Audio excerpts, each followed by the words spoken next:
I want to just describe a little bit about my power feeder that I've developed, the Little Proteus power feeder, and compare it to some products that have been on the market for a while that people may be familiar with. So the first thing I want to talk about are just some clear-cut guides. They're a hold-down system for ripping on the table saw. They're very nice, very slick, go on very quickly, and they put downward pressure and against the fence pressure such that you really can't even pull it away from the fence if you try. You have to go to a push stick to finish the cut because they're in the way.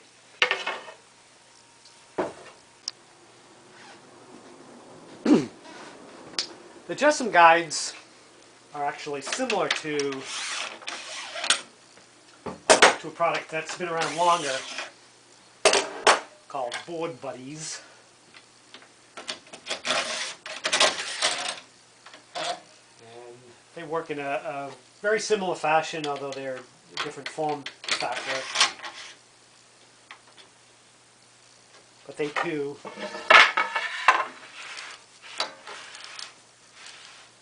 hold the work against the fence and down. You need to use a push stick to feed through, because otherwise you're in the way of your hands.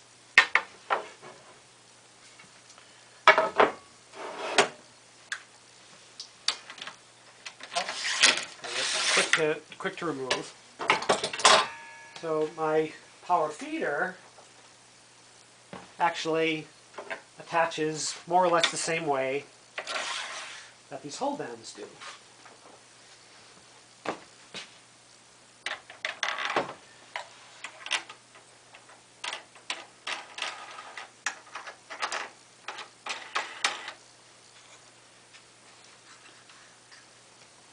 And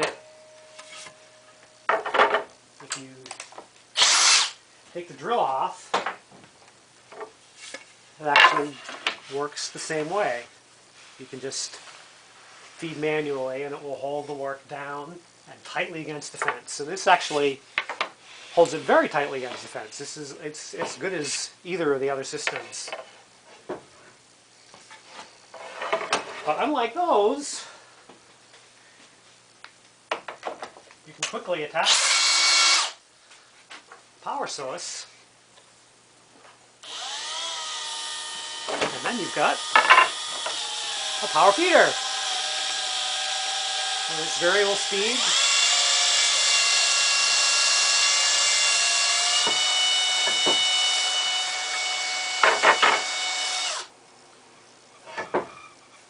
And yet, it attaches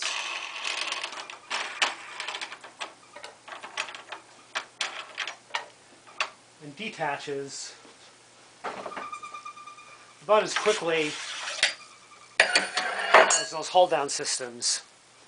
And in the price range, the Board Buddies with this is the track actually meant for Board Buddies. Board Buddies with track is about $80. The Jessom hold-downs come with the track, and they're about $250.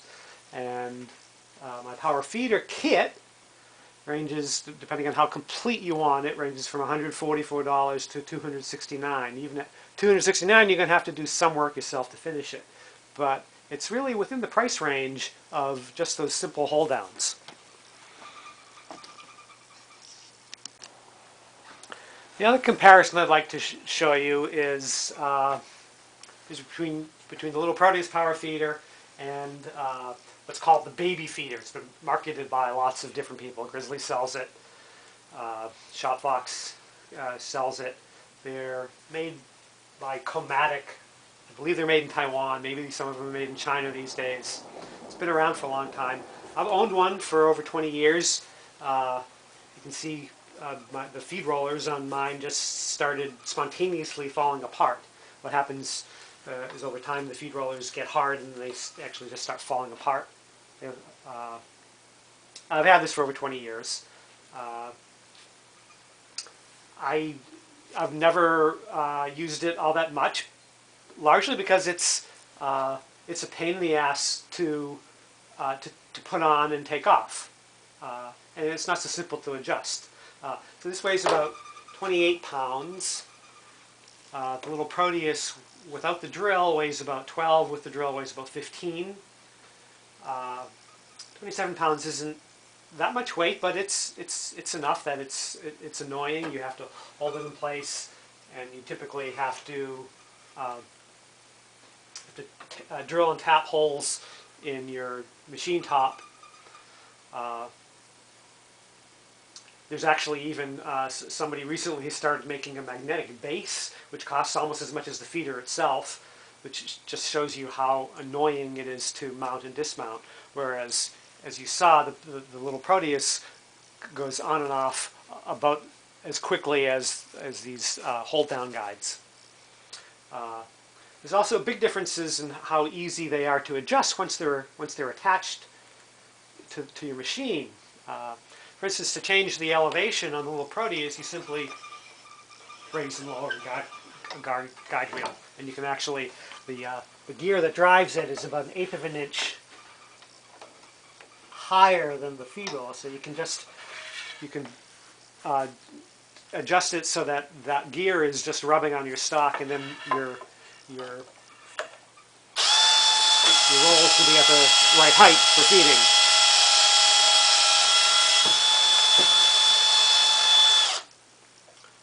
Adjusting the height on this is a lot more work, and to adjust the height, you actually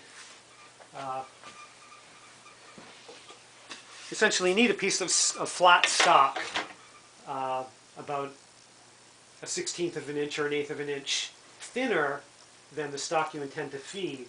And what you do is you loosen up this universal fitting, which allows this whole thing to just flop around. And then you also have to loosen up this angle arm, and you would then position this, tighten up, and tighten that. And that's what you need to do to adjust that height, as opposed to just do this. If you want to adjust the lateral position, move it, in this case, closer to the blade. On the little Proteus, you just loosen 2 knobs, and then shift it, tighten the knobs back. You only have 2 inches of leeway, but you're attached to the fence. So essentially, the position of the feeder is changed by moving the fence position.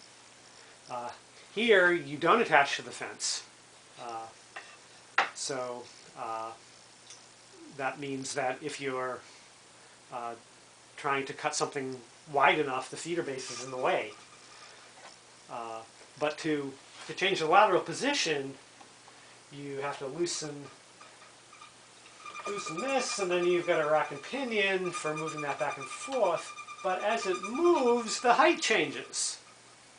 So if you wanted to change the position, you have to, without changing the height, you have to move the position, lock it back in place, and then go back and do that height changing procedure I just showed you. So it's not a real user-friendly machine for making fine adjustments relative to other power feeders, which work with this different mechanisms, or my little guy here is basically very easy to adjust. Has limited amounts of adjustments, but it has the ones that you're generally going to need, and they're really fast and easy. The other issue with this is because it's out on this lever arm, the forces on the feeder relative to the base are extreme. So you have to tighten everything down really tight, or it will jerk out of position in use. I mean, basically, the force on it is a function of the lever arm. And particularly when you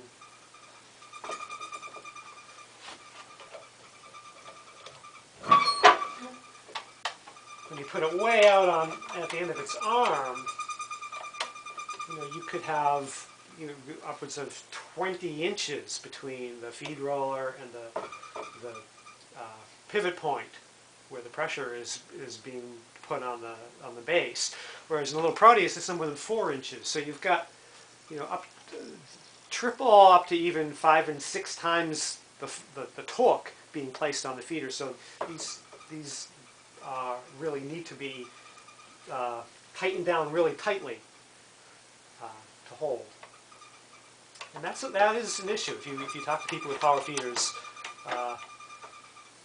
you'll hear stories about the feeder being jerked out of position by the torque in use. Otherwise, I mean, once this is set up, it works beautifully. And I actually, there were a few jobs that over the years I would use this for, but unless I had a large quantity of work to feed through, it wasn't worth the time. That's what led me to develop this power feeder.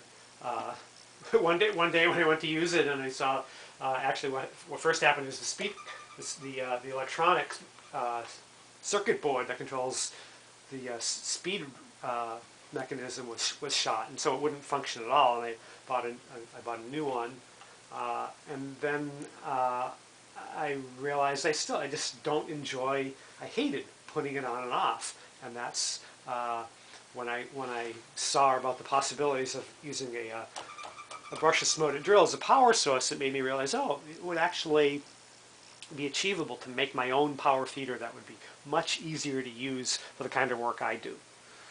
So hopefully that's just a kind of a basic explanation on why you might prefer this power feeder over simply hold-down guides, and how it compares to this. And price range, this is about a $400 machine. And I'm assuming that most people are either going to own a brushless motor drill or they're going to want one. The brushless motor drills are really they're really nice. They're a big improvement over the cordless drills of a few years back. The little Proteus power feeder actually works well in conjunction with these stock hold downs. One kind of nice application for narrow stock, because this power feeder only has 2 wheels for the and it typically will straddle the saw blade. So for that last inch of the cut, it only has 1 wheel pulling it, and it might have a tendency to stutter a little bit at the end of a cut.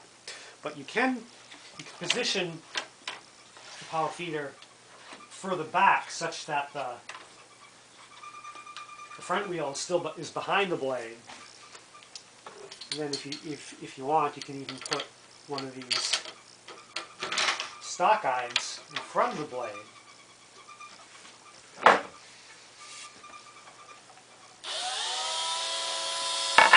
And then you've got the control before you hit the power feeder. The power feeder then takes over.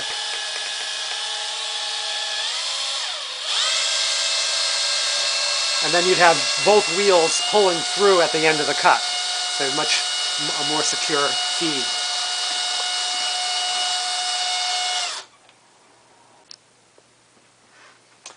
So the feeder being attached to the fence rather than to the table is not unprecedented. There's Delta made a power feeder called the Unifeeder, and there was also a Canadian feeder called the King that were made in, I believe, the 50s and 60s that attached to the fence. But they were big, heavy, clunky machines that were not fast to turn on and off, and they had gears and cogs and were kind of scary looking. But they still had a niche, apparently. One of the big advantages of a fence-attached feeder is that because of the physics of it pulling into itself as opposed to pushing against the fence or pulling it from across the fence, the action of the board being pushed against the fence does not cause fence deflection. So with a typical power feeder, you have to put a clamping block on the far side of a Biesemeyer type fence to keep the fence from deflecting under the pressure of the feed roll. You don't have to do that with the little Proteus, which is kind of cool if you're making repeated rip cuts at different settings. You don't have to bother with a clamping block on the far end. One thing that you have to concern yourself with, though, with a fence-mounted feeder versus a table-mounted feeder, is that it's putting pressure on the fence, and the fence will tend to lift. Now, depending on how heavy the work is, that may not be a problem. But if you're getting into heavier boards, you will need something to prevent the fence from lifting. Now, I have designs in the little Proteus manual for a very simple ball bearing on a bracket that actually rides underneath the rear Bisamai fence rail, and it prevents the feeder from lifting. Lift about 32nd of an inch, and that's it. And that completely solves the issue of that pressure. And again, depending on how heavy the work is, that may not be something you need to negotiate. But if it is, it's a fairly simple fix that you can apply yourself to your fence to prevent that from being a problem. But in general, the fact that you're freed from the constraints of the table base in the travel of the arm to use the power feeder to help you in conjunction with sheets of plywood, for instance. You could put the fence with the feeder all the way out to the 48 inches, and get that power assist and the extra help keeping the stock against the fence without having to worry about the base being in the way.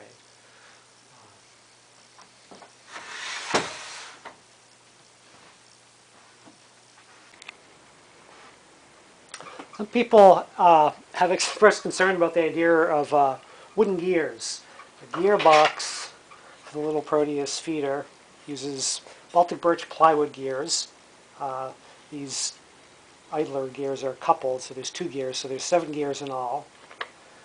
And it creates a gear ratio of about 3.8 to 1. So for each revolution of the power source, the rollers move about a quarter of a turn. And that slows it down enough to get a really good speed range from a drill. What some people might not realize is that the so-called baby feeder uses gear reduction with little plastic gears. And so just to show you the size comparison between the smallest wooden gear and the little plastic drive gear that drives this mechanism inside each wheel. This is a 20-year-old feeder that's had plenty of use, and the gears are still fine. I don't really expect there to be wear issue on the wooden gears. The other cool thing about the little Proteus power feeder is that it's quickly converted for use on a bandsaw for resawing. They simply take off the 4 knobs that hold it in place on the table saw holder.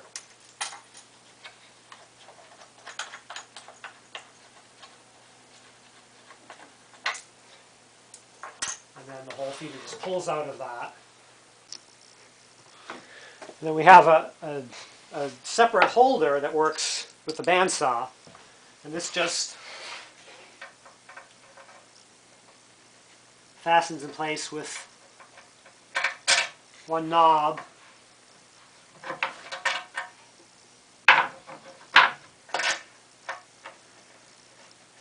Through a threaded insert.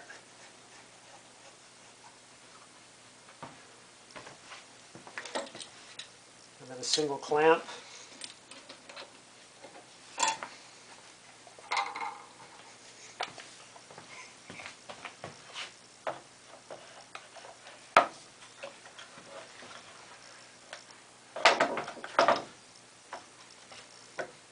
And then the feeder attaches with the same 4 knobs.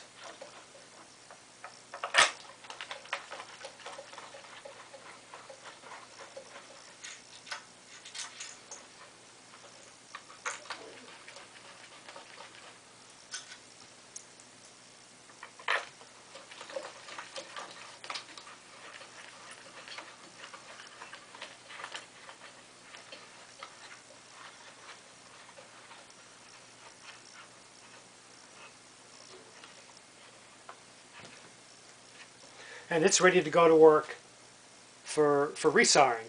And typically,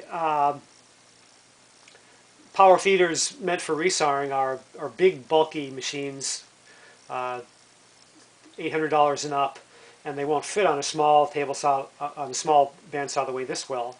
I've seen people use the baby feeder for resawing, but it only gives you 1.25 inch high wheel, as opposed to the baby feeder has the two inch wheels that gives you a full 6.5 inches of support. And the baby feeder also only goes down to a 6.5 foot per minute feed speed at its slowest, which is really too fast for all but light resaw work. Now, depending upon the drill model you use, the baby feeder, rather the little Proteus, will go down as slow as about 2 feet per minute, and that's really a much more appropriate feed speed for resawing thick hardwood.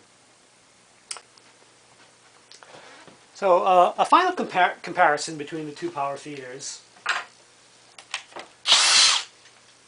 is in the rollers themselves. They both have 3 feed rollers.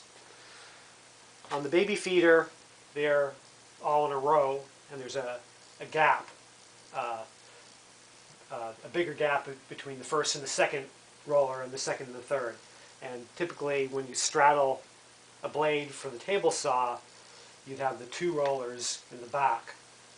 And that gap is actually not as big as I think it should be. It's 4.5 inches. I made that gap 5.5 inches